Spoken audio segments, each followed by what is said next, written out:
Now, to love the place where the money comes from is not to love money.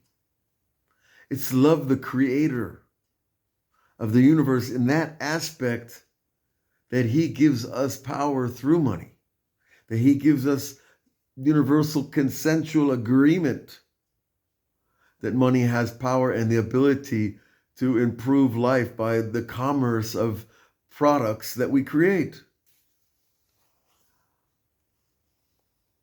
And so the love of money is considered very low, but the love of the place that the money comes from is considered very high. Right? The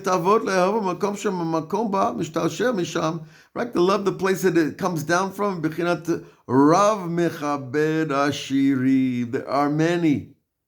No, excuse me, Rebbe Yehuda Anasi would honor the wealthy, as our sages taught in Eruvin, mechamat sheyesh lehem mamon shehu ba mimakom gavoa, that the rabbis tell us we are obligated to give honor to the wealthy because that wealth came from the Creator and it came from a very high place in creation.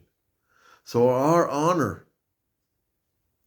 for the wealthy is not because he throws a big party or he drives a big car, or not even because he's clever and funny and creative and scientific. Those are reasons you might love somebody, but we're talking about the love of the place that the money comes from. And if it comes to this address, well, then you could still love God through that person.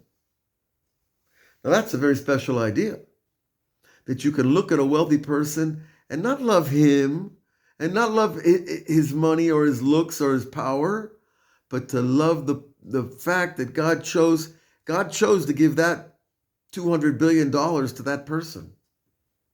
Or that 100 million if you want to get small time, right? And if you want to get still smaller time, well, $5 million in the bank is not so much nowadays, right?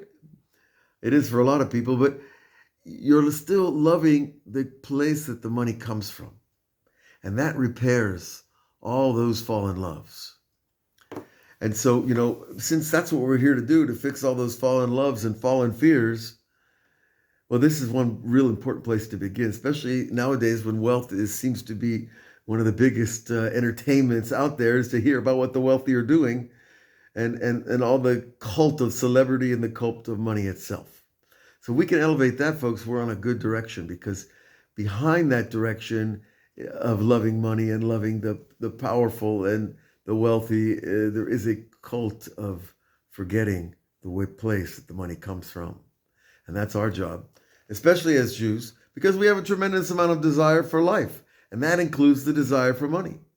But we can take that desire for money and put it into the higher things, then we elevate ourselves, our families, our communities, and ultimately the world.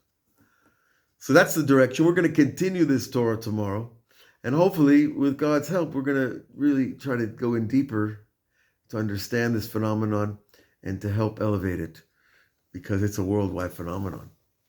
God bless. Have a good evening. We'll see you tomorrow.